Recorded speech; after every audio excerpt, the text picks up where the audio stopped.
Yo, what's going on, Pastor Wyatt? What's going on? Thanks for tuning in. Thanks for tuning in. How you doing? Shalom to you. Shalom. Thank everybody for tuning in. Thank everybody for tuning in. Shalom and greetings to you all. Shalom and greetings to you all. I hope everybody's doing well on this day. This is Thursday.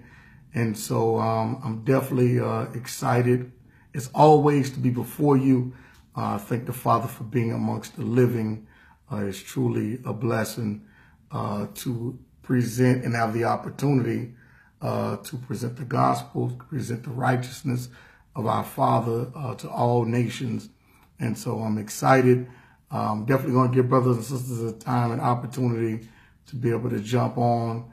I know brothers and sisters are at work, but I'm going to give brothers and sisters an opportunity to jump on.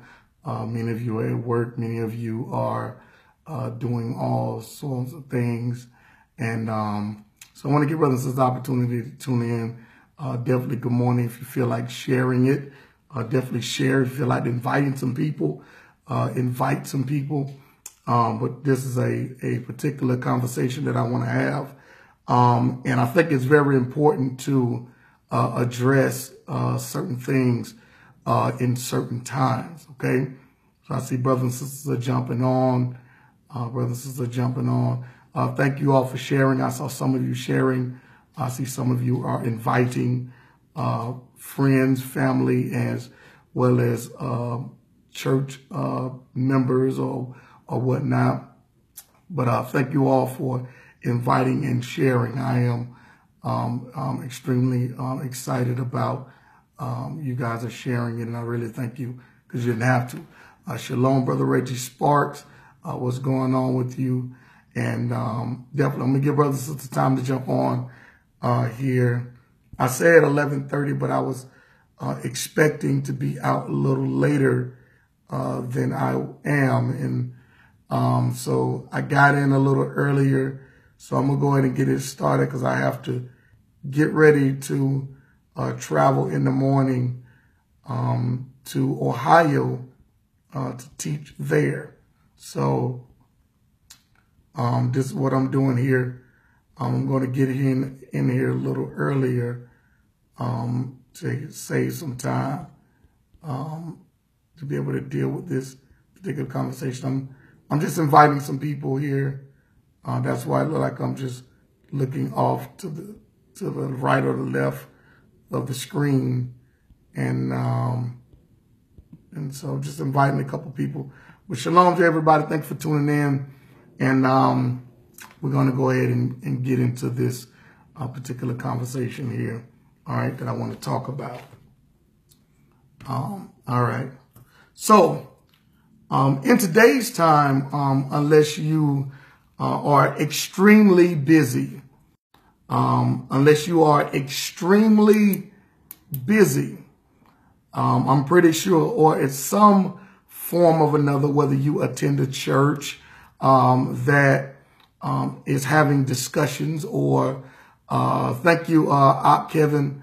Good morning to my brother and scholar and teacher and theologian, as they say, and apologist, Ron Shields. Good morning to you, brother. That's home team. As well as my brother Jalen and Philip Fowler, as well as Robert Faith Music. Unless you are extremely busy, and unless you don't attend the church, especially in urban church, and we have to redefine the term urban, because the term urban is no longer classified as just being black, as well as the term millennial. Millennial is no longer a term is deemed as someone young, but now a millennial can be a mindset. All right. But unless you haven't been engaged, but if you're on Facebook, YouTube, or any form of other circles, you've probably heard or seen videos being passed around of brothers on the corner cussing people out and all these different things of other natures, and saying that white people going to be slaves and other nations going to be slaves, and only the Israelites going to be in the kingdom. And it probably just blew you away. Like, what in the world is going on? I've never heard this before. This is the new topic, the new conversation. Many of you are familiar with some of the 90s and how it was some of the greatest music that we've heard. Shalom to you as well, Brother John Williams, my brother Troy Gauss, Pastor Troy Gauss, as well as Pastor Jakari. What's going on? Michael Pugh, how you doing? In the 90s, there was this thing. It started as fun, per se, in the 80s, where people would do disc records. And so you had the disc records going on in those days, in the late 80s, and it was almost like, fun. But brothers and sisters still had respect for one another. There were friendly disc records. Sparky D, Roxanne Shante, LL, the Kumo D. I mean, we could go on. All of my hip hop heads, y'all understand what I'm talking about in those days, where it was a friendly rap battle. It wasn't serious. Well, fast forward to the 90s, come on the scene. You have gangster rap come on the scene, per se. And then during the time of gangster rap, things begin to get more serious. The art of hip hop or rap from the lyricists had turned more a little rugged, per se. And so, which kind of frightened and scared white America, right? But then now you have the disc records that are being presented in that day not from a friendly perspective, hey, you're still my brother, but we just kind of going back and forth and that type of thing. What's going on? Shalom to you, Eric. But it became more serious. And then not only that, it became from the record company perspective, as well as the artist, it became a money-making machine. Tupac made a lot of money, as well as 50 Cent made a lot of money off of disc records that portrayed an image of, we're not friends. This is a serious level of engagement. And so it became a money-making machine. It brought and garnered attention to the album sales in which they were trying to portray. So we see disc records would come out before the album came out. And you were like, oh man, this disc record is coming out. I want to hear what the album is going to sound like. I know he's going to be dissing them on the album. And so it became a marketing thing. Then all of a sudden you had in the 90s into the 2000s, and even today, you have what's called attention-grabbing features.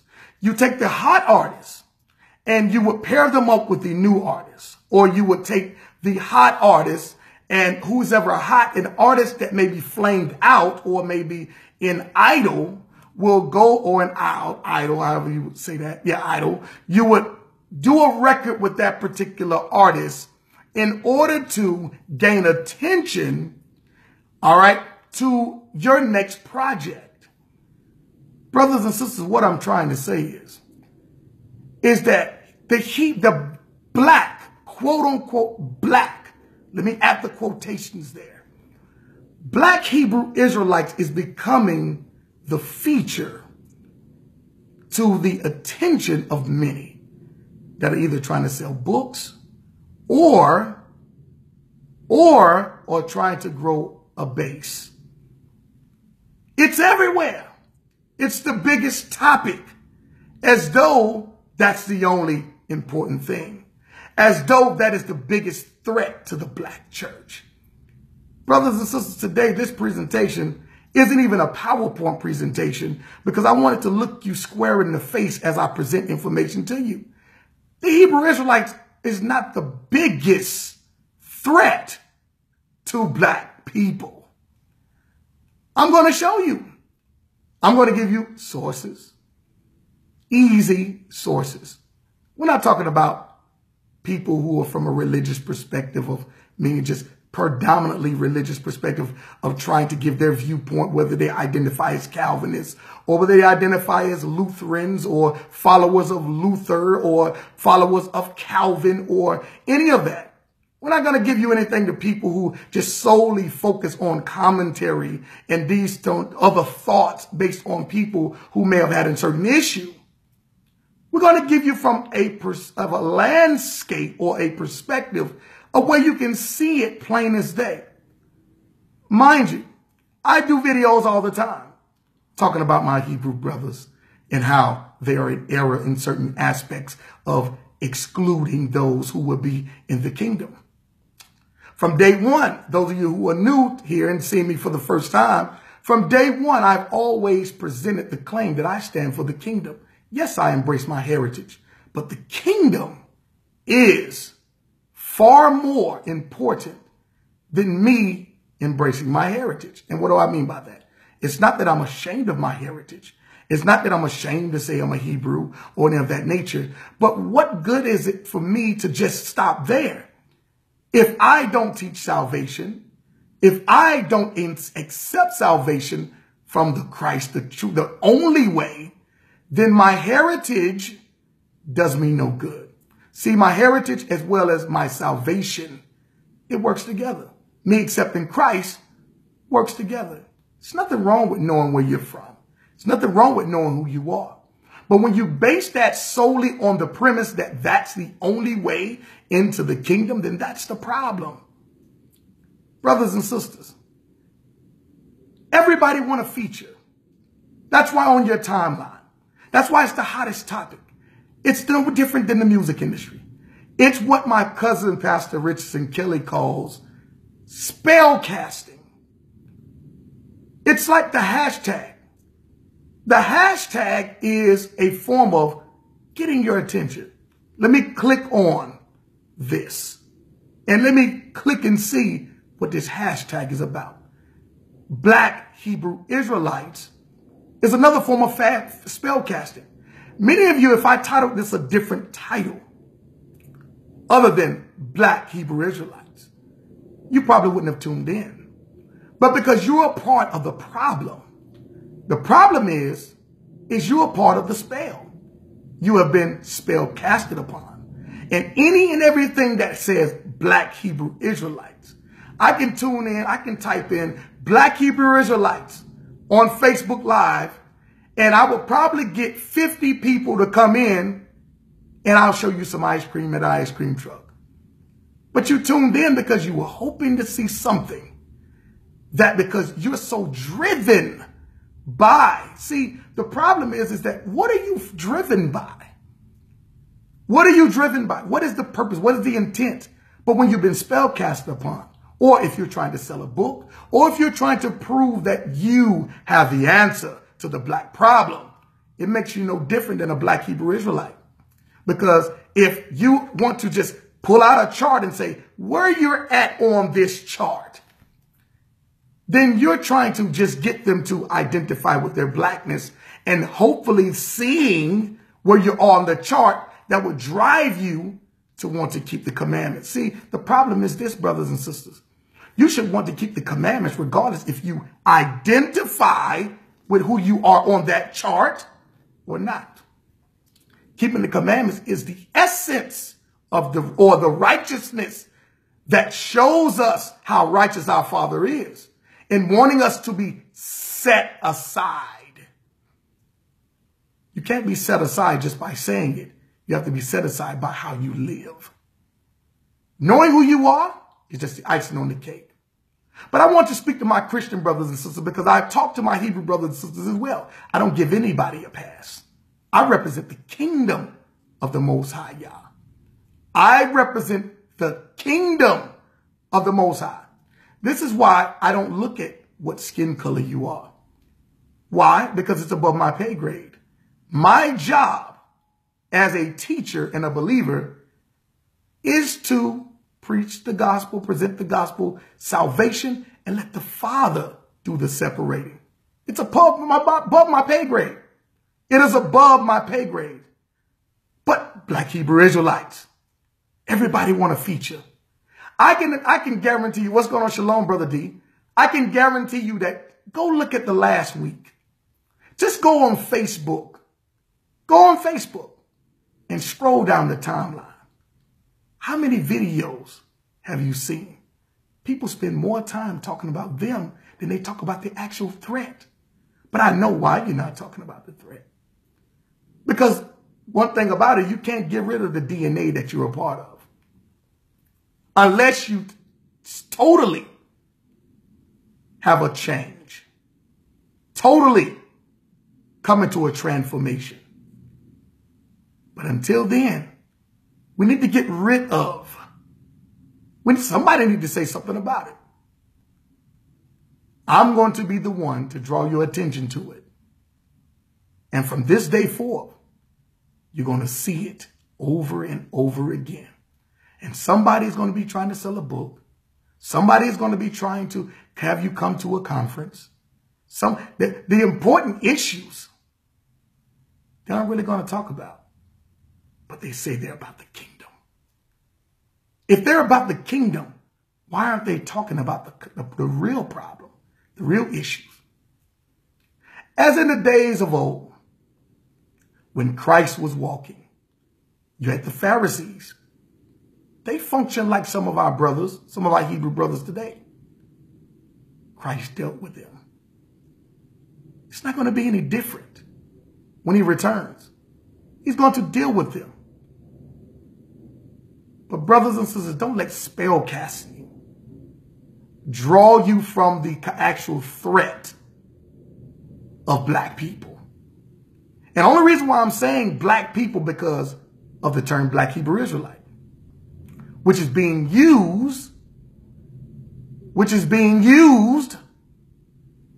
as a form of getting your attention to make people or make you feel that I should follow particular people or individuals because either I've been hurt by a Black Hebrew Israelite. My question is, why aren't the Jewish people called white Hebrews? Why isn't a white brother who identifies himself called a white Hebrew Israelite? Why are there no Asian Hebrew Israelites? Why are there no Hispanic Hebrew Israelites? Entitled is what I'm saying. Entitled. Why aren't there any black? Why isn't any black urban Christian apologists? Why don't you go by that title? Why are you so quick to label Black Hebrew Israelites, but you yourself don't identify as black Christian urban apologists? Why is that?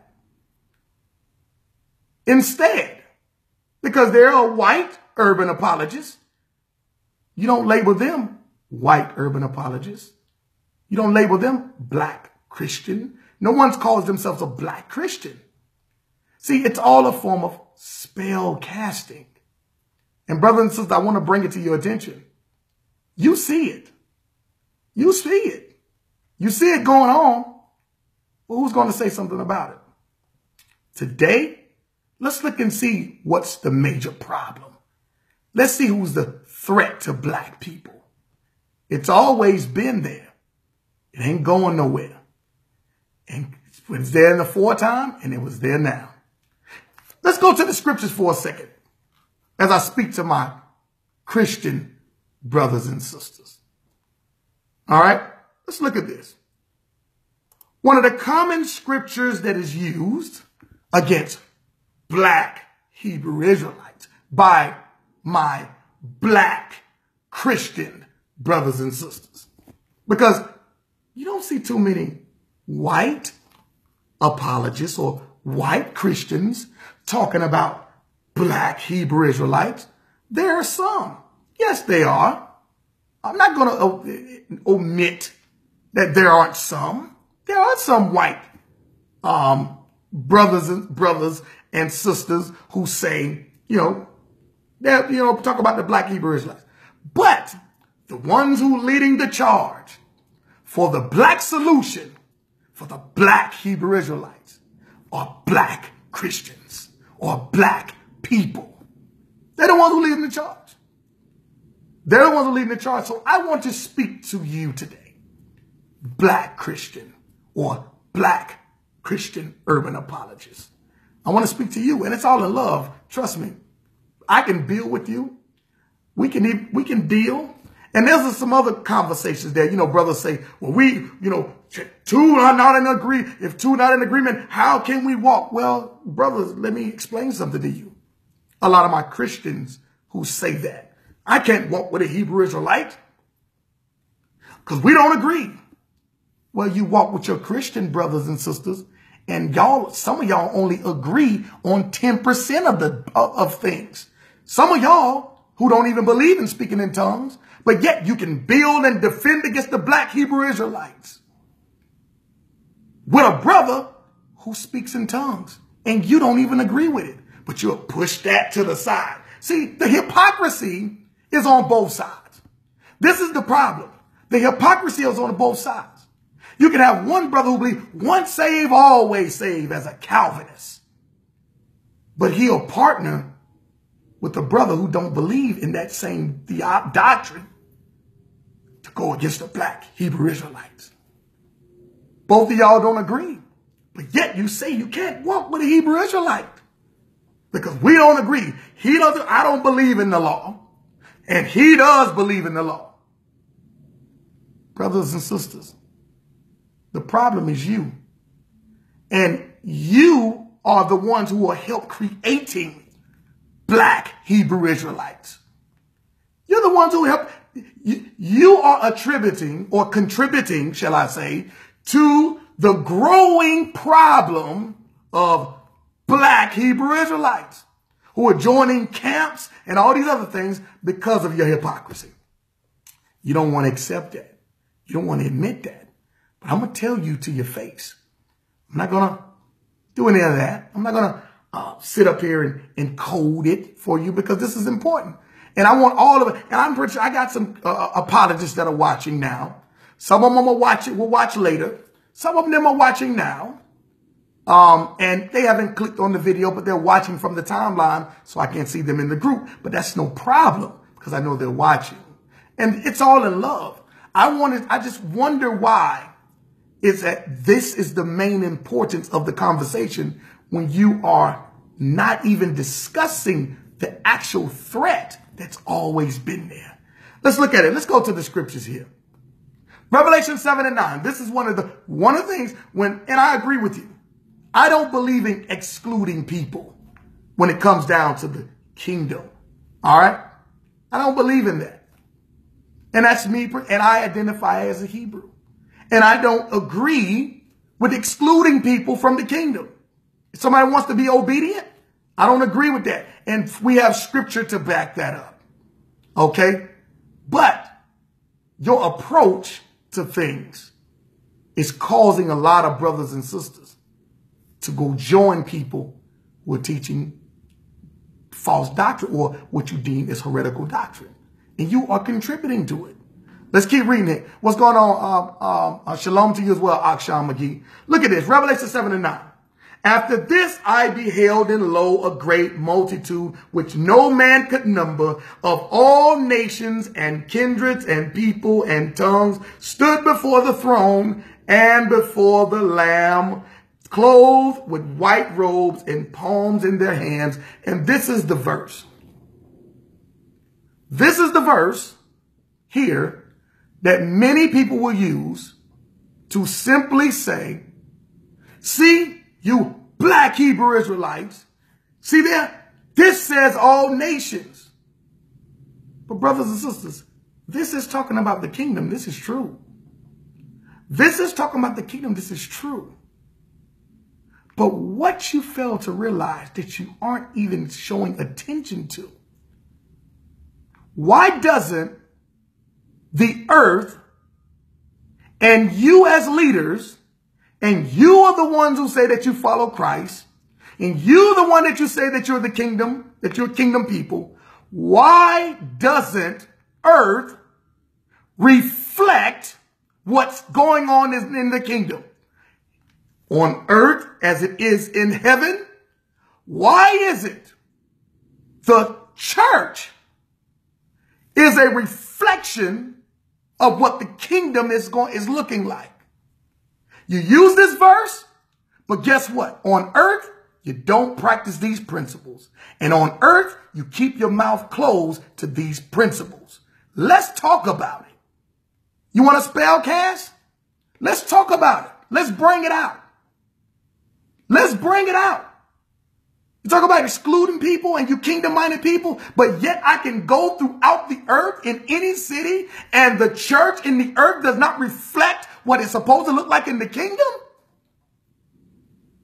Why is that? And why aren't you talking about it? But instead, you want to talk about the black Hebrew Israelites. They're the problem. And the black Hebrew Israelites are they're going after people and people are converting to the black Hebrew Israelites. All because they have an identity problem. All because they're hurt. All because this and that and all these other things. Every excuse you want to make. And your base, it's no different from a Donald Trump strategy.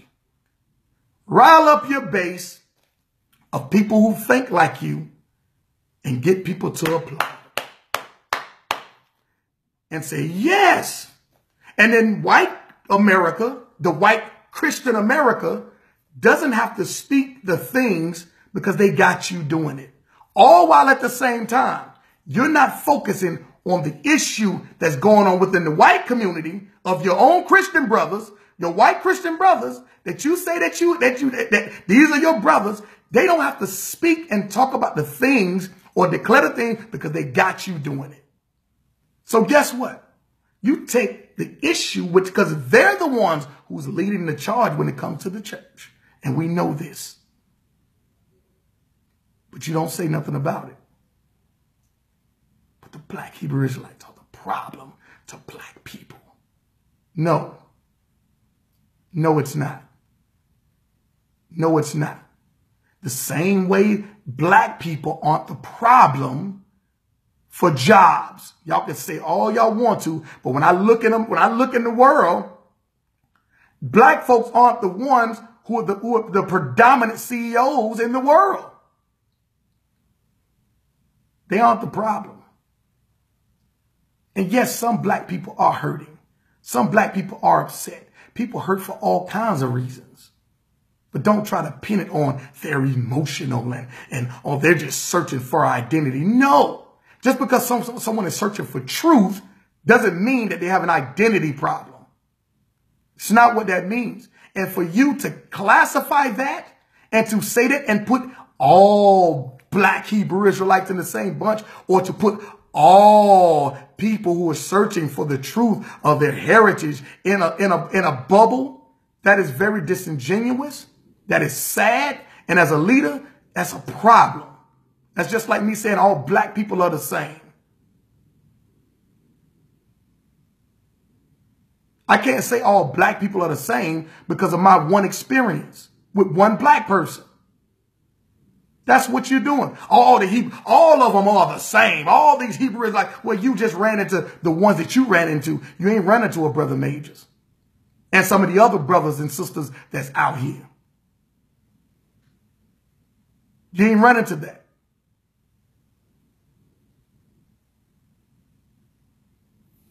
Let's go. Now let's look at what the church reflected on the earth. We just looked at the kingdom. Let's go to the scriptures and let's see. What did the church look like in the earth, okay, before what we know as the modern day church today? Let's go to the scriptures. Acts chapter number 7 and 37. Acts 7 and 37. This is that Moses, which said unto the children of Israel, a prophet shall the Lord your God raise up unto you of your brethren. So in Acts, as Luke writes, he's telling us regarding Moses, Moses declared something that a prophet would be raised from amongst Israel for what? A prophet shall be raised, which said unto the children of Israel, a prophet shall the Lord raise up unto you of your brethren. We know that Christ was a Hebrew. Like unto me, him shall ye hear. Verse number 38. This is he that was in the church. Now we know historically that term church, okay? We know the history behind that term church. But for the sake of edification, I'm reading it as is, okay? Some say ecclesia, some say assembly, some say congregation, some say church. But let's look at this. That was in the church in the wilderness, with the angel which spake to him in Mount Sinai, and with our fathers, who received the lively oracles to give unto us. Now let's stop right there. He talked about this assembly, this gathering, this congregation. Let's look and let's see. Let's go back to Exodus. And let's see what the church is supposed to look like in reflection. Okay? Let's reflect on what it looks like. Okay? Exodus chapter number 12 and 38. Listen to what it says. And a mixed multitude went up also with them, and flocks and herds, even very much cattle. A mixed multitude. So wait a minute. It seems to me that the church in the wilderness doesn't look like so much of the church today when we talk about a mixed multitude. I still see level of segregation going on within the church. But we say that the Hebrew Israelites are the problem. The black Hebrew Israelites are the problem. No. There was a mixed multitude. You don't see these brothers and sisters sitting up here tripping. You don't see them having all of these different classes or different terminologies or different religious groups. You don't see no Baptist and no Pentecostal and no Calvinist and no Lutheran. You don't see none of Presbyterian. You don't see none of that. You don't see no Roman Catholics and all these others right here. What else do we see? Let's read. Look what it says. And a mixed multitude went up also with them, and flocks and herds, even very much cattle. And they baked unleavened cakes of the dough, which they brought forth out of Egypt, or Mizraim. For it was not leavened, because they were thrust out of Egypt, and could not tarry. Neither had they prepared for themselves any victual. Now the sojourning of the children of Israel were dwelt in Egypt, all right, was 430 years. Let's look at this. Okay? Now they didn't have time to prepare this because they was getting up out of Egypt. I did the Passover lesson on this. Wait a minute. But guess what? There's a mixed multitude leaving Egypt. Meaning some of the folks who were a part of the Egyptian community, they decided enough with this. I'm following that God and I'm following their people and his people. So there was a mixed multitude of people leaving Egypt in what we see in Acts as the church in the wilderness. But no, y'all say y'all the church. Y'all saying all this other stuff going on. But wait a minute. Why is it that the church doesn't look like what we see in the earth in the wilderness? Why doesn't the church look like what we see in Revelation 7 and 9? See, there's a problem going on that y'all don't want to talk about. But the black Hebrew Israelites are the problem. No, brothers and sisters. It's not going to work. Not on Major's watch. Not on my watch. Because this is a deeper issue that we need to discuss and talk about. You know that there's some pastors preaching in the pulpit that have racist issues. You know there's some pastors that's preaching in the pulpit that don't like black people. But you ain't saying nothing. You're not going to talk about that. You're not going to bring that to the forefront. Why? Because you don't want to be blackballed. You don't want to be kicked out of the circle. And y'all know that if some of these mega pastors that run in these circles that are non-denominational and everything else, they have a problem with black people. And many of you know them. I'm going to leave it up to you to say who they are. But you're not going to say nothing because they have some form of power. And you don't want to be blackballed. But you would talk about the racist black Hebrew Israelites. Oh, they're so racist. Oh, they're so racist. Oh, they're so racist. Oh, they're so racist. But yet you won't open your mouth about your racist colleague because you don't want, because you know every year that he books you to preach at his mega conference. And you don't want to be blackballed. So you turn a blind eye to that. But you identify with some brothers on the corner that may have been hurt, that may not be as educated, that may not deal with you in the correct educated way. It's a whole lot of Hebrews that are in the pulpit too. It's a lot of black Christian pastors that identify as Hebrew, maybe not on the outer to the public, but that's no problem. They'll have their time. There's a lot of them that say, Brother Majors, you're right. I agree. There are a lot of seminary professors, highly decorated with double doctrines that say, Brother Majors, you are absolutely correct.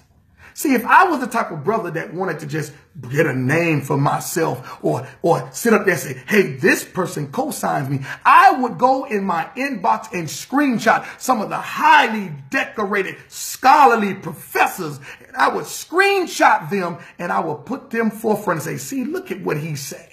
He agrees with me, but I'm not going to do that. The Father reveals all things. I don't want to get in trouble with my Heavenly Father by trying to be arrogant or put something out there to bring attention to myself. The Father always reveals. So I'm going to sit back. I'm going to address you in an educated way, in a godly way, in a way that I'm not frowning upon you. I'm not going to sit up here and say, you're not my brother and all these other things. Some people are just misinformed. Some people haven't come into the revelation yet. And some people, you know, they may never. But I'm not going to sit up here and I'm not going to make all of my posts and all of my videos and all of this and all of that about the Christian urban apologists or the Christian black or the black Christian community. No, I'm not going to do that. I'm not going to do that.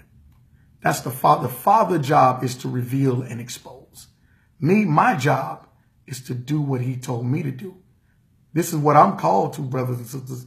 I've been graced with this. I can walk in this. That's not boasting. But when you know your assignment, you can walk and you know your assignment and you walk fully in it, then the Spirit bears witness and record of it. That's what we have to get to understanding. Okay, but let's keep reading here. Now, let's go back here. Let's look at this. Let's jump down to verse 48 of Exodus chapter number 12. All right, let's look at this. Exodus chapter number 12, verse number, my computer, hurry up and move. All right, hold on here.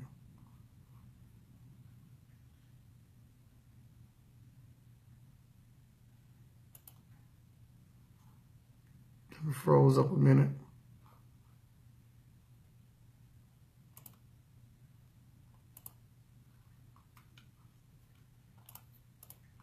All right. But anyway, we're going to look at this. Let me refresh this real quick. And I will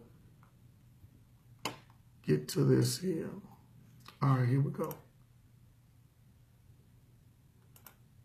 All right. Now look, Exodus 12 and 48. All right. I'm reading from the KJV Moses. That's what I'm reading from. When it comes down to, I did a whole lesson on breaking it down. Now the KJV does sometimes have some issues with certain words.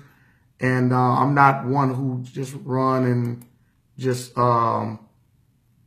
use all these different translations. But sometimes even the authorized version, there's some words that can be used that brings more clarity.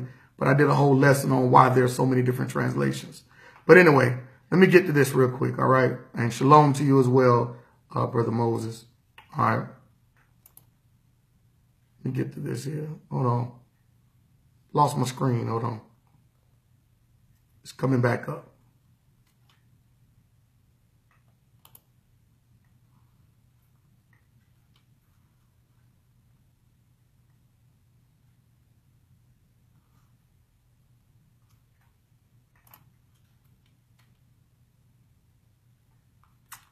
All right. Hey, shalom to you as well, Sister Nabala. All right. Anyway, when you read Exodus 12 and 48, all right, it talks about the stranger. All right. It talks about the stranger, and even also you can look also within in Torah as well, where it talks about the different strangers or the strangers, keeping Passover and all these other areas. So I just want to kind of bring that out. But anyway, y'all get the point of what I'm talking about with this mixed multitude. But now let's look at this. Let's go to, all right, I want to go to an article here. All right. And I want to look at an article that was in CNN, okay? I want to look at a CNN article, and I want to show you something. All right? This is exactly what we're talking about here. And we're getting to the issue of what is the problem or the threat, or who is the threat to the black church. And it's not the black Hebrew Israelites, as they say. It may be some issues going on, but the vast majority of the problem ain't them. Okay? It's not that. All right, let's look at it here. CNN, all right, I want to look at this. CNN. If heaven is integrated, why not the church? Come on. We talked about Revelation 7 and 9. We talked about the kingdom, okay? We talked about the kingdom and what that's supposed to look like, okay? In Revelation 7 and 9. Then we went to Acts chapter 7, talking about the church that was in the wilderness. Then we went to Exodus, talking about the mixed multitude. Okay. Then I showed you about the strangers and all this. And I'm asking the question, if you say you're kingdom-minded people, why doesn't it reflect in the earth what the kingdom is supposed to look like? That is the question. All right. Not this whole thing. Don't get caught up in all this stuff. Okay. All right.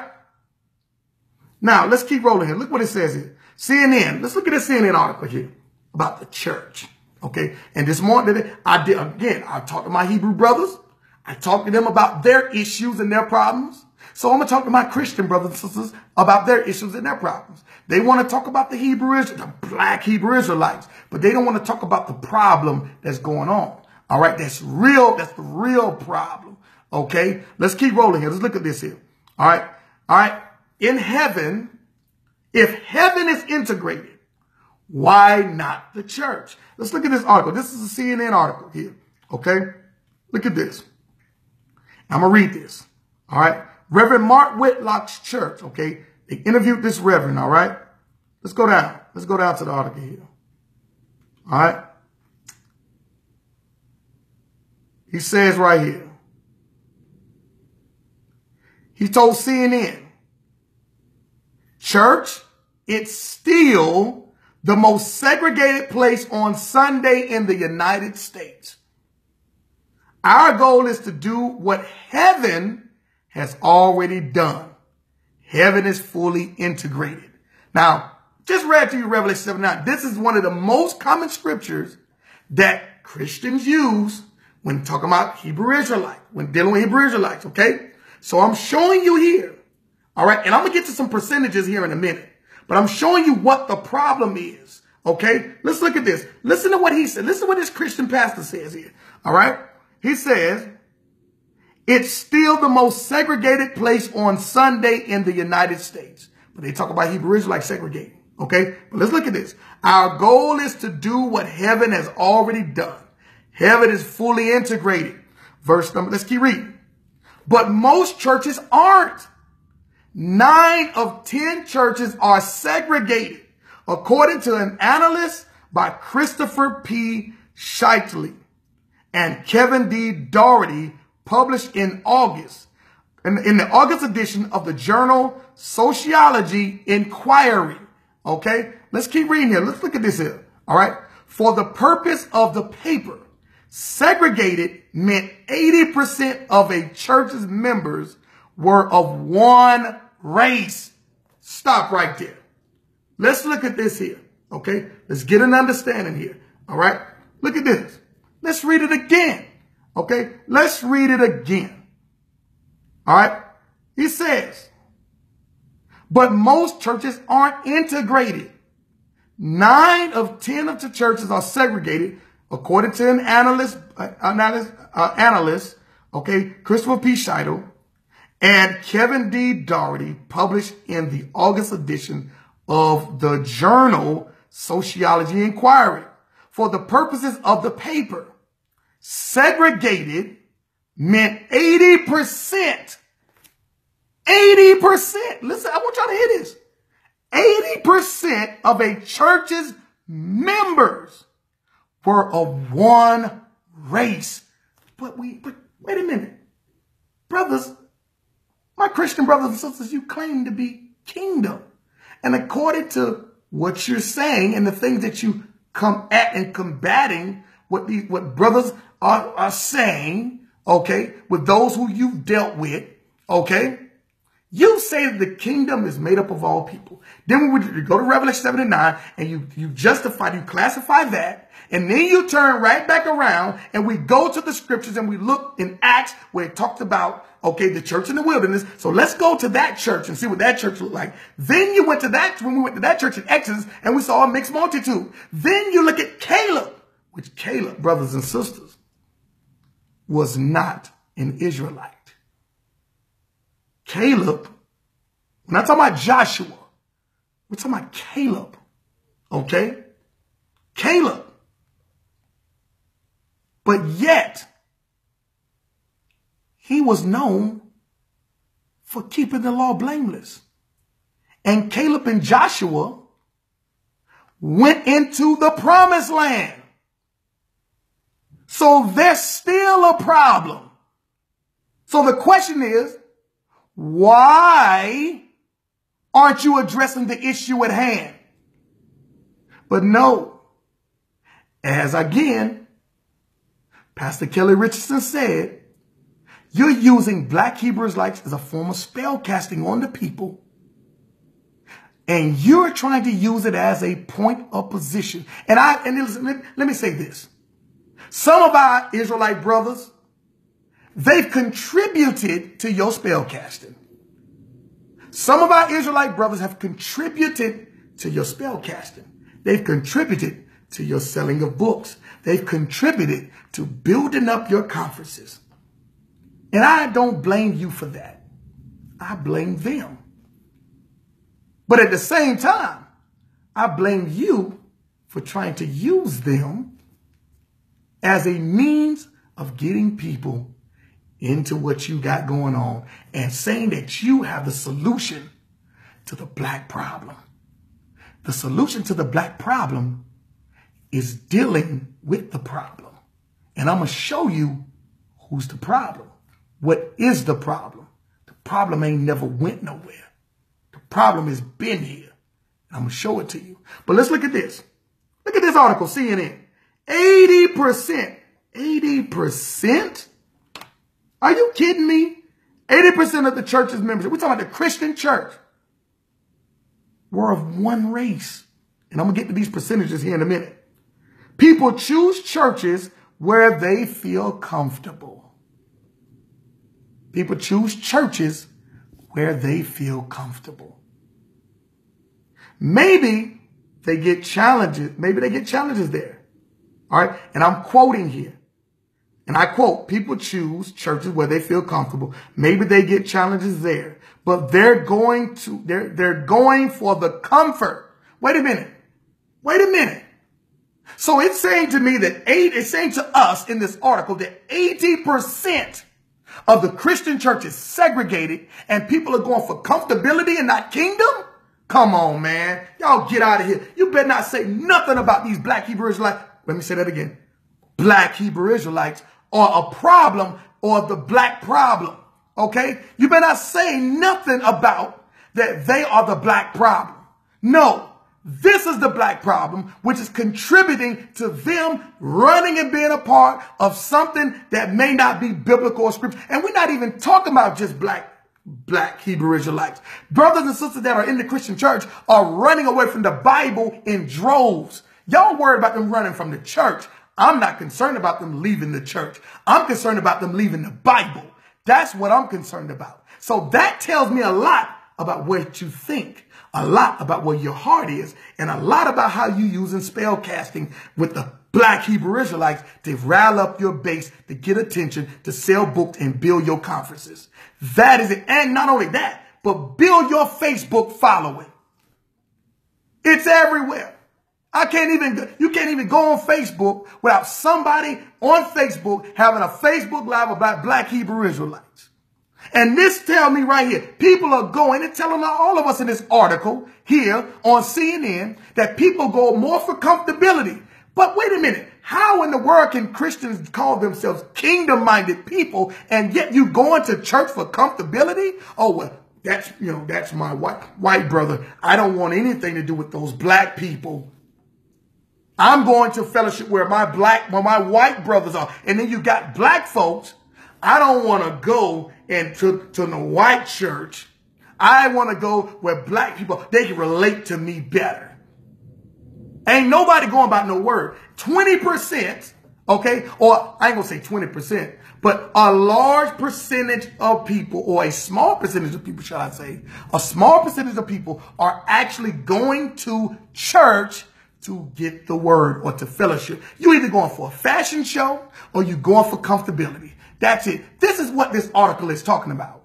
This is what this article is talking about. Okay? That's what it is. Or you go into a specific place of worship to what it looked like. To my God called me to this church. No, the appearance called you to that church. How many people you know driving a Bentley is going to pull up at a storefront church, okay, with 10 people? How many? Tell me. How many? How many football players or any form of successful business person is going to pull up at a storefront or a church that's made from a house that ain't got but a handful of people? How many of them going to pull a Bentley up over there? No, that's not. See, y'all don't want to talk about the real issues. Y'all want to dance around and pick and choose the things y'all want to pick to rile up your base. All you doing is pulling a Donald Trump move, and I see it from a mile away. Y'all ain't nothing but a bunch of Donald Trumps with black skin, man. Using what people are talking about, the popular thing. This is why I tell you, man, Christ ain't never followed the crowd. Christ never followed the crowd. The crowd followed him. And there were people in the crowd for different reasons. Some was in the crowd to try to trip him up, to try to get something on him. Some was in the crowd just for the benefit. And there were others who were in the crowd because they heard the word and they knew that it was the Son of the Most High God. And that's what's going on today. That's what's going on. Let's keep it real. They don't want to talk about it. I'm going to talk about it. I'm going to tell y'all. I'm going to tell you. I'm going to tell you what they're doing. I'm going to tell you what my Hebrew brothers doing. That's wrong. And I'm going to tell you what my Christian brothers are doing that are wrong. Ain't nobody playing no games and no sides over here. It's all about the kingdom. And if you're about the kingdom, you're going to address the issues. You're going to make sure that people are edified, not build a base around to your fan base. Okay? The Father's going to deal with y'all on that. And you're going to keep losing people until you get your heart right. You're going to quit losing people. Okay? You're going to keep losing people until you get your heart right. And until you come to the forefront and address the issues of actually what it is. And stop running around here and trying to doggone build bases. Okay? You're going to get the business. You're going to keep losing people. You're going to have more people. All right? You're going to have more people joining Kemet. You're going to have more people, all right, run into heretical doctrines. And you're the problem. But you ain't going to talk about. It's one people you're not going to talk about. It's one people you're not going to talk about. But I'm going to tell you, I'm going to show the people today who you're not going to talk about. All right? let me let you know one thing up front. Okay, let's keep reading here. All right, let's keep reading. I'll jump to that in a minute. Look at what it says. Let's keep reading this article here. Okay. He says, all right, let's read. He says here, quote, and I quote, people choose churches where they feel comfortable. Maybe they get challenged there, but they're going for comfort, says Doherty, a sociology professor at Baylor University in Texas.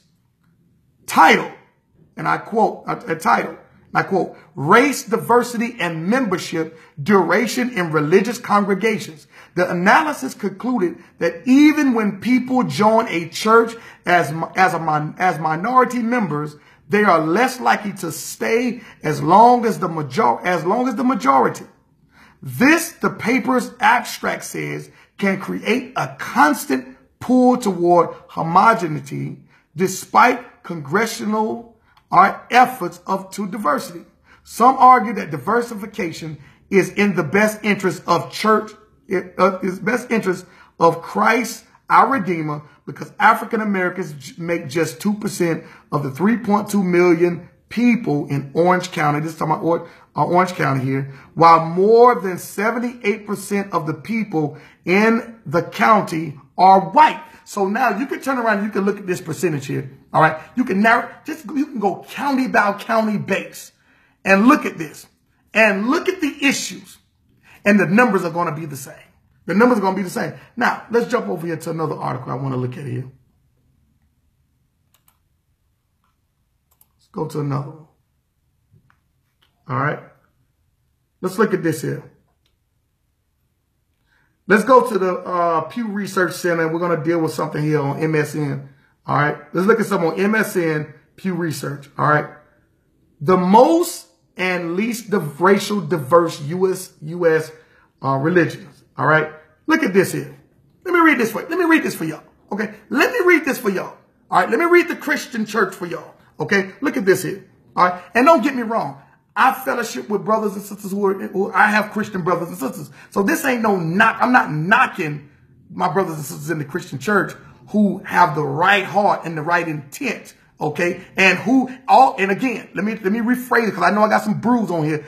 Every Christian not against the law. Okay. Y'all need to stop that mess. That's another problem y'all got too. That's the reason why y'all can't come into full revelation on stuff, because y'all think that every Christian is against the law, and it's not. You ain't met every Christian. Stop saying every Christian. Okay. You ain't met every Christian.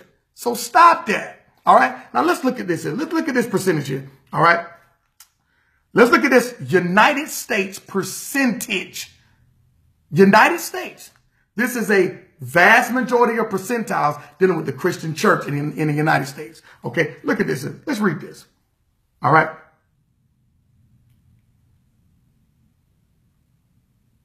Let's see here where we at. All right. The Assembly of God.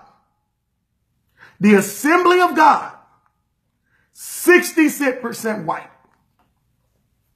66% white. The Assembly of God. The Assembly of God in America is 66% white. Let's see here. The Church of Christ, 69% white. The American Baptist Church is 73% white. All right. The Presbyterian Church in America is 80% white. The Orthodox Christian Church in America is 81% white. The Anglican Church in America is 83% white. Let's read this here. Let's go ahead. Let's see it. The Southern Baptist Convention is 85% white. All right. The Presbyterian Church in America is 88% white. The Church of Nazarene, 88% white. The Church of Christ is 88% white. I'm sorry, 89% white. The Episcopal Church in America is 90% white. The United Methodist Church in America, 94% white. All right. The Lutheran Church in America is 90%, 96% white. Wait a minute. Y'all say y'all follow Luther. Y'all say y'all follow Calvin.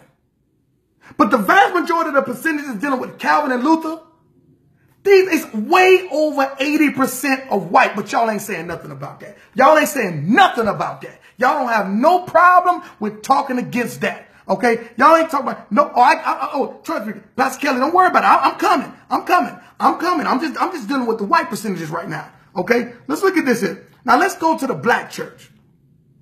Let's look at the black church. Okay? The Church of God in Christ, Kojic, is 84% black. Okay?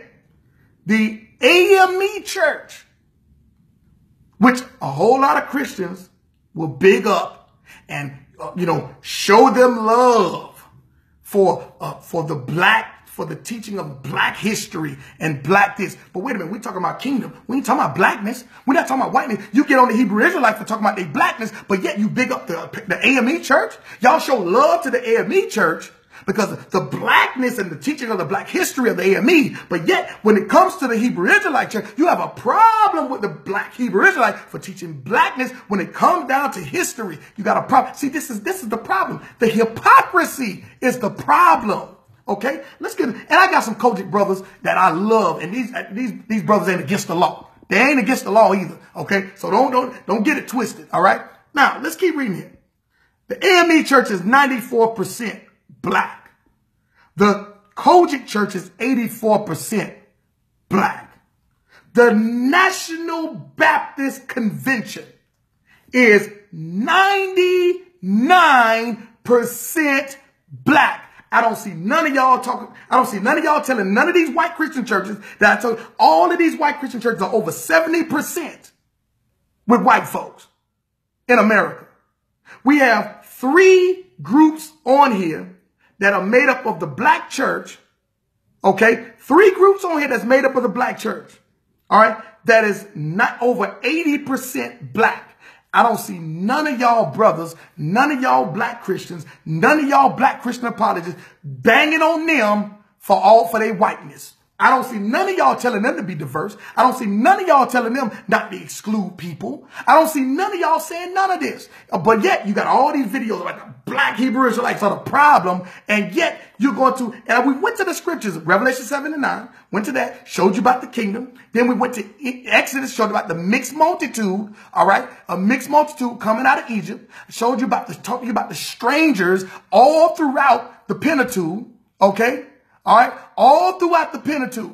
All right. All throughout the Pentateuch. All right. Talks about the strangers that's among you and all this other stuff. But yet we look at the diversity that is in Revelation, that's in the kingdom, the view in the kingdom. We look at the diversity that coming out of Exodus. And yet when I look in the earth, at the church in the earth, there's no diversity.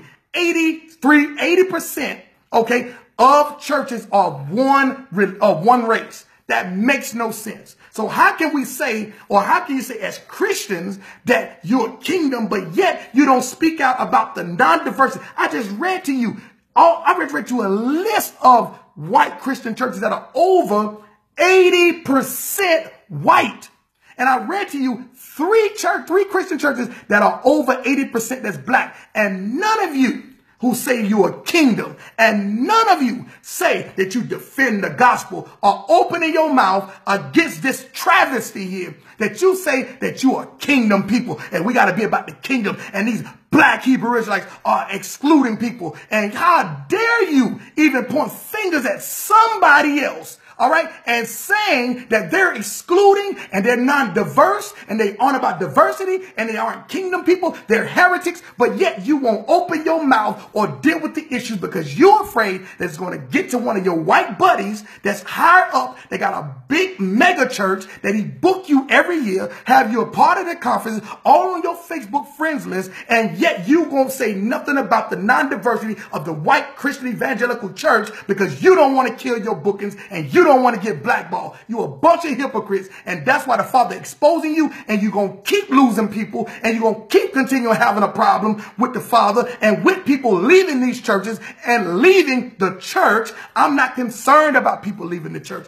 I am concerned about people leaving the Bible. If you leave the Bible, you got a problem. If you leave the church, you can still get into the kingdom. Now, let me explain what I mean by that. It's because your relationship does not solely lie on your attendance in a building. I'm not teaching against the building. I want y'all to understand this, all right? But I'm talking about organism. We should first be worried about people leaving the organism versus leaving the organization. And the problem is, people not going to talk about that. But you want to say the black Hebrew Israelites the problem. No, the black Hebrew Israelites are not the problem. The problem is that if there was more diversity going on, and if people would speak against the injustice of diversity in the Christian church, then people won't have no issue with running, okay, away, because they're running because they tired of the shenanigans. Let's keep it real.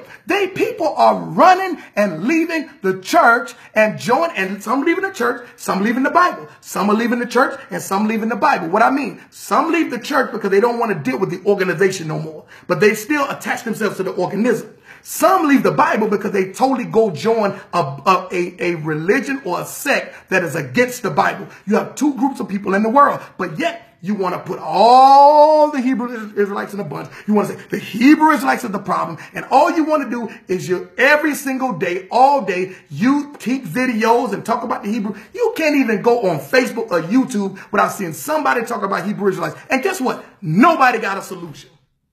Nobody have a solution, just like they don't have a solution for this problem. They got a solution. The solution is speak up and tell the truth. The problem is ain't nobody willing to lose to tell the truth. Don't nobody want to lose to tell the truth. See, telling the truth causes you to lose some things. See, I got respect for flat out racists because he's not worried about losing. Okay, he'll tell I don't like black people. And I'm going to tell you straight up in your face, I don't like black people. He's not worried about losing. But guess what? When you don't want to talk about the problem that's going on within the Christian church that's been there for years, you are a contributor to the problem. And this is why people are tired of the shenanigans and they're leaving. Okay, they're leaving. But everybody want to feature, everybody want to put black Hebrew Israelites on a record.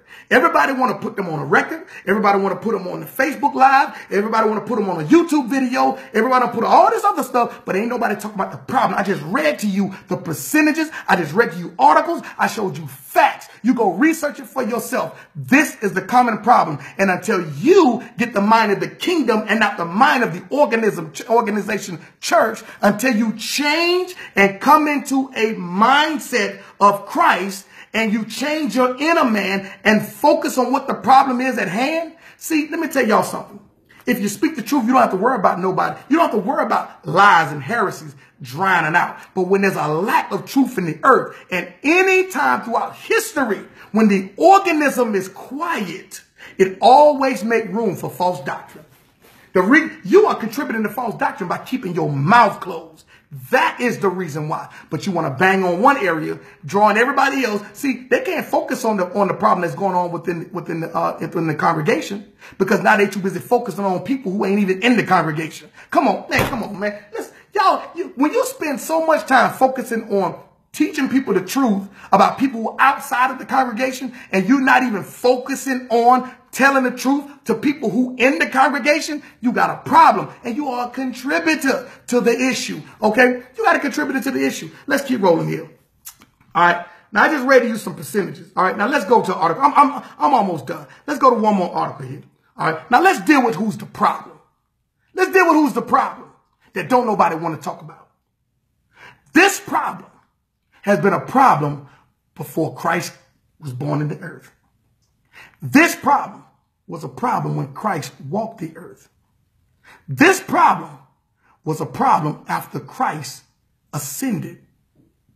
This problem was a problem even during the time of the apostles. And this problem is the problem that's going on today. That none of you who call yourself Christian, who call yourself a Protestant, Let me tell y'all something. When I showed y'all that video of the Anglican bishop who's now passed and the new pope telling you that the Protestant movement is dead and that the Protestants have joined the Roman church, they're absolutely right. Because none of you Protestants are even talking about the problem or the person that you say that you follow. You say you follow Luther, you say you follow Calvin, and ain't none of y'all even opening y'all mouth about the problem that was existing then and the problem that's existing now. The Hebrew Israelites are not they aren't the problem for black people. No, the problem for black people is I'm going to show you right now. Out of that whole list of churches that I named to you, there was only one church on that list that's a Christian church that has balance and that understands the kingdom principle. And that was the Seventh-day Adventist Church. Big shout out to my Seventh-day Adventist brothers who I build in fellowship with. The Seventh-day Adventist Church was 37% white and 34% black on that whole list that I read to you. I mean, they're the only church that seems to be talking about what the problem and the issue is. They're not even saying that the black Hebrew Israelites are the problem. Think about this. Think about this. The Seventh-day Adventist Church, who identify themselves as Christian, they aren't even talking of that, even saying, they are not even saying that the black Hebrew Israelites are the problem. They saying, y'all ain't the problem. The Roman Catholic Church is the problem. See, y'all don't want to talk about the Roman Catholic Church. Let me tell y'all something. Let me tell y'all something what I'm doing. And I'm going to tell y'all right now, and I'm going to tell you on live. I am building a file on folks. I'm building a file on y'all. I'm telling you right now, I'm going through your videos. I ain't scared to say it because it ain't no secret. I'm going to tell you right now, it's no secret. I'm going through all of your archives, all of your articles.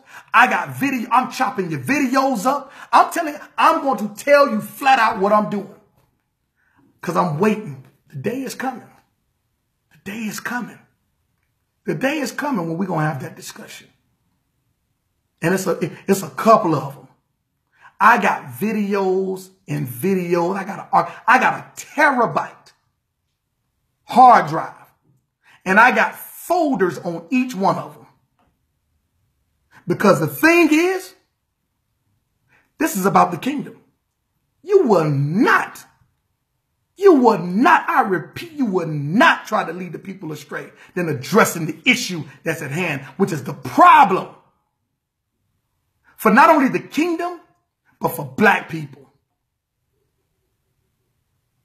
Because this particular conversation is about black Hebrew Israelites. I'm building a file on these cats. And it ain't a shame. I'm not ashamed to say it. I ain't embarrassed to say it. I'm not sneaking around. I'm not saying I'm building a file. You keep putting out videos, keep putting them out. I appreciate you.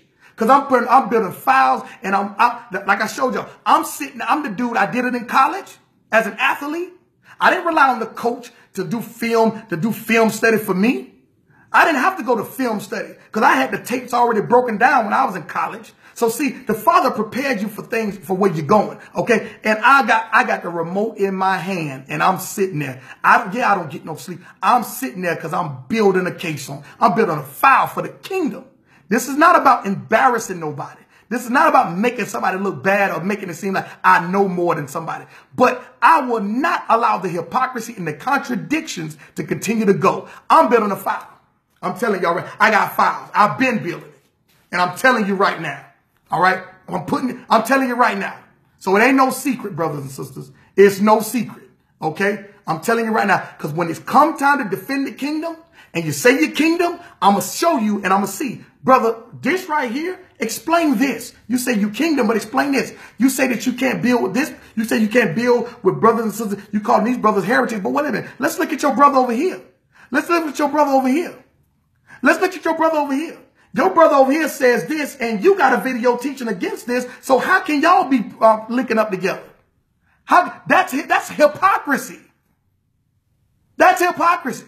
You can't sit up here and say you don't believe this, but yet and still, and you teach against this, but yet and still, when it comes down to going against somebody else, you link up with your brother. Come on, man. No, that's hypocrisy. That is hypocrisy. Okay. And I got you. Let's roll here. Let's look at this thing here. All right. The Catholic Church, let me say this.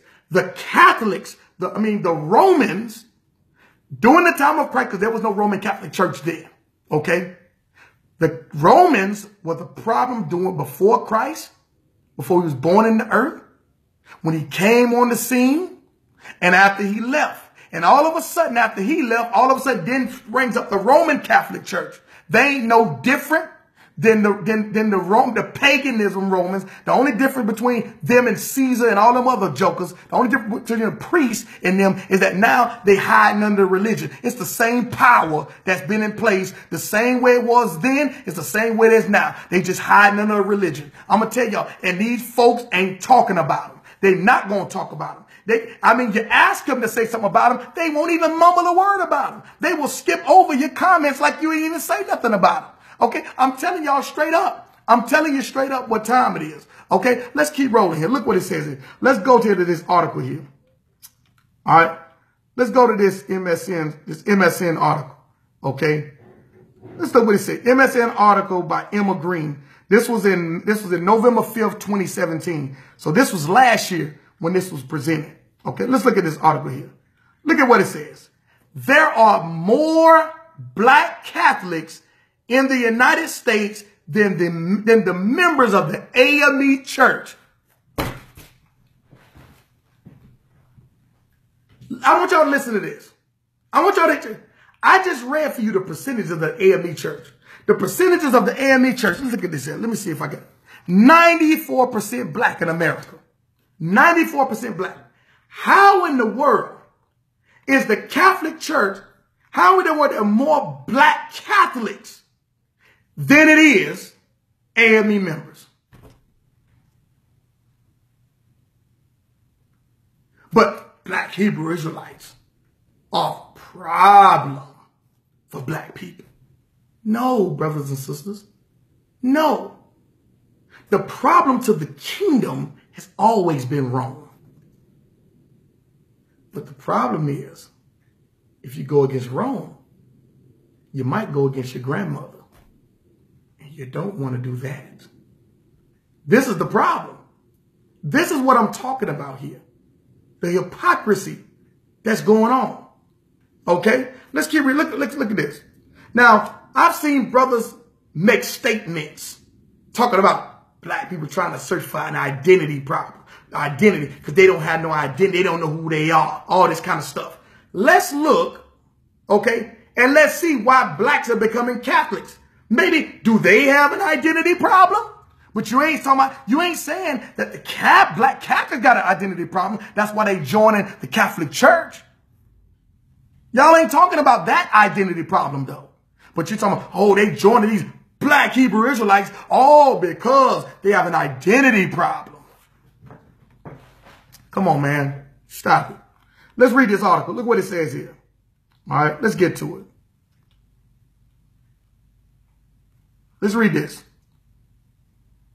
But racial struggles in the Catholic Church are not just about white versus black or white versus Hispanic.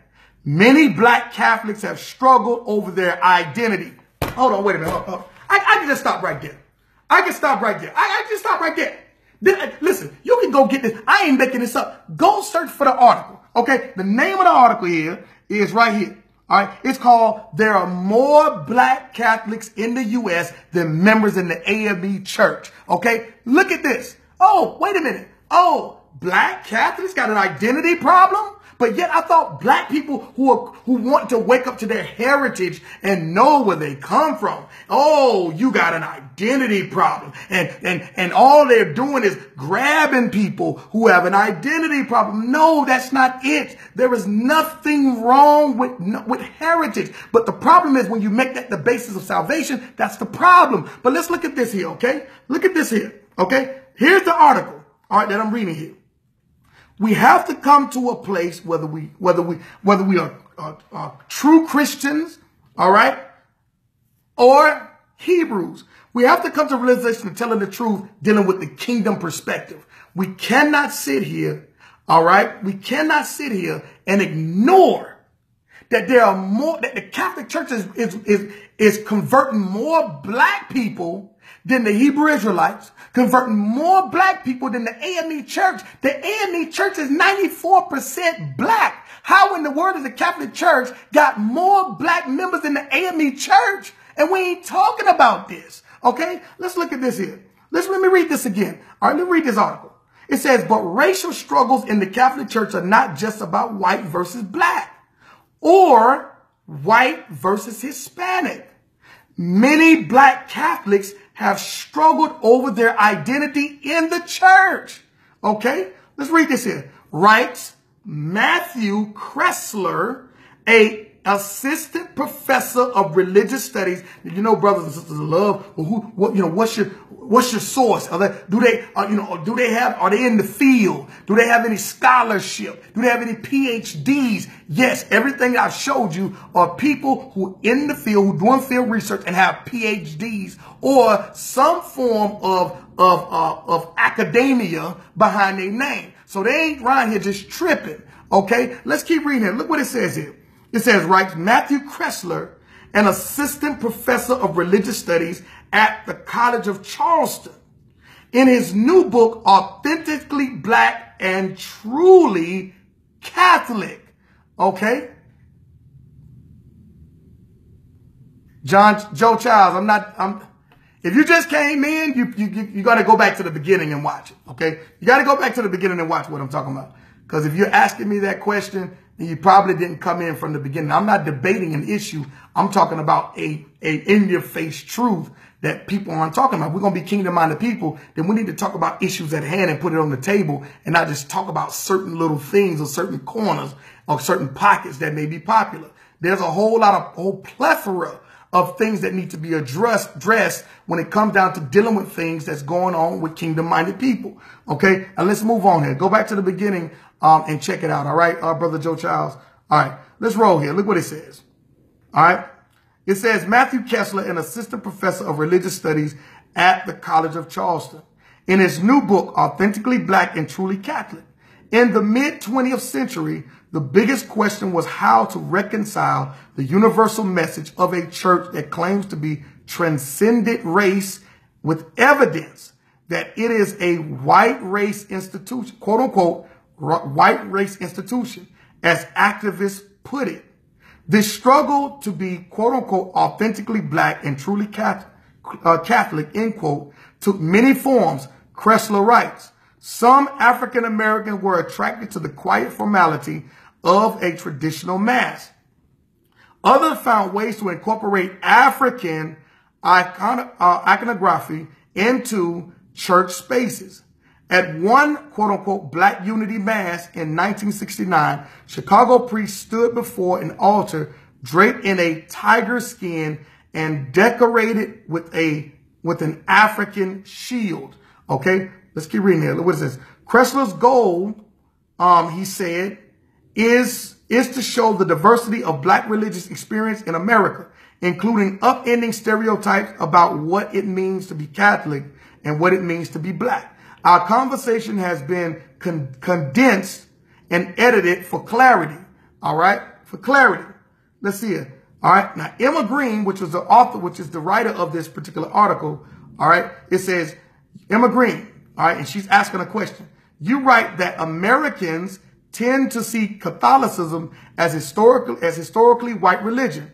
How did that come to be? And so Matthew Kressler, who's the associate professor, he answered the question. He says, when I tell people that I study black Catholics, most people, most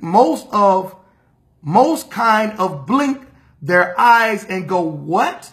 Because they've never heard of black Catholics. All right. And this is the quietest kept thing. This is why they have more black people in Catholicism than the AME Church. Okay. And any other Christian denomination. All right. We assume Catholicism is European in its essence and that black people are Protestants. but the majority of black Christians in the Western Hemisphere are actually Catholic. And the majority of Catholics in the Western Hemisphere and the Americas are not white. Wait a minute. So wait, come on. Let me keep reading. Hold on, let me keep reading. The first black Catholics came to America when the first Catholics came in the 16th century.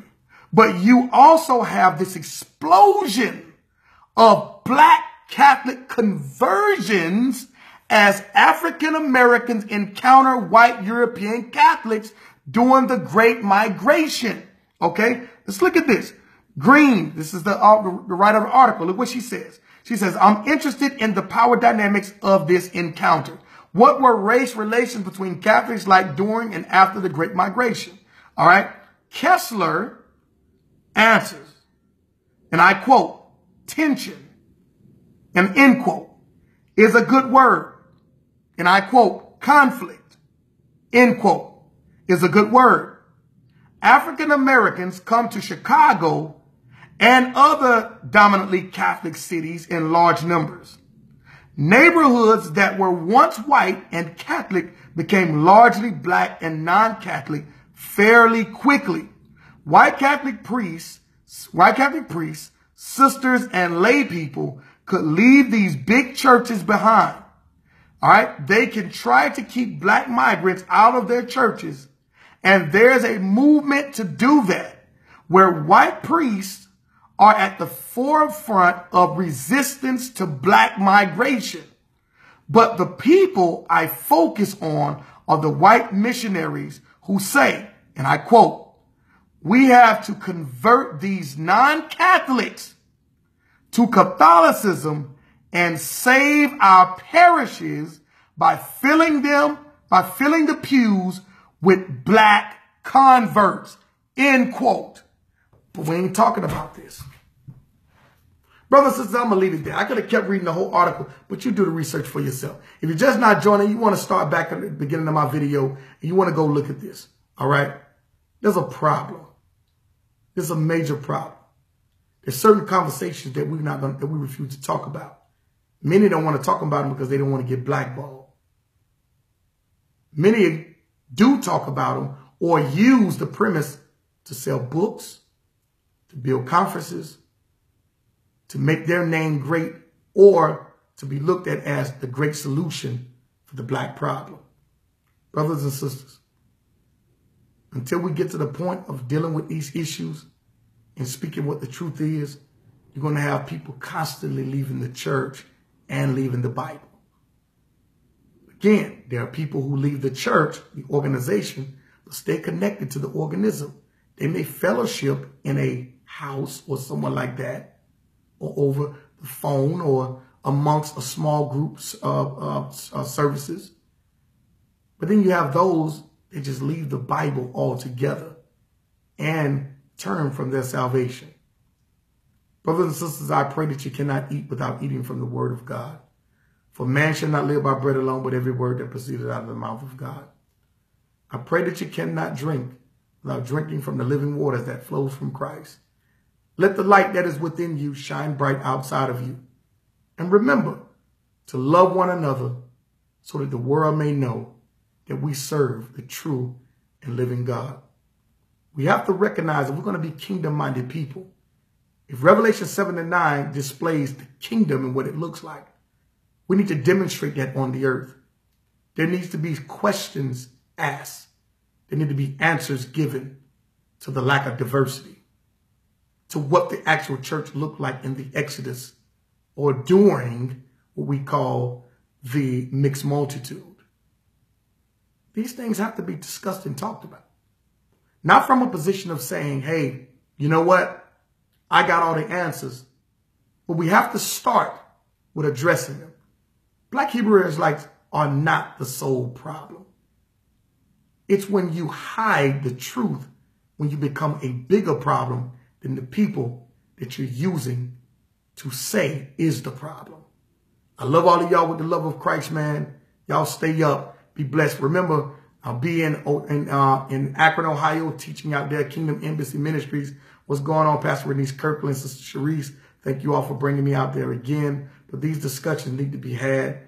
All my Hebrew brothers, shalom to you. All my Christian brothers and sisters, all my Hebrew brothers and sisters, let me rephrase that. Shalom to you. All my Christian brothers and sisters, great grace, greetings, shalom, and have a blessed day to you all. It's time to thank Kingdom. All right, it's time to thank the Kingdom. There's nothing wrong with having healthy discussions. Debates are unfruitful. No one leaves edified. But discussions can bring a whole level of understanding and people can learn from each other in discussions. We need more discussions and less debates. Love all y'all with the love of Christ. Shalom.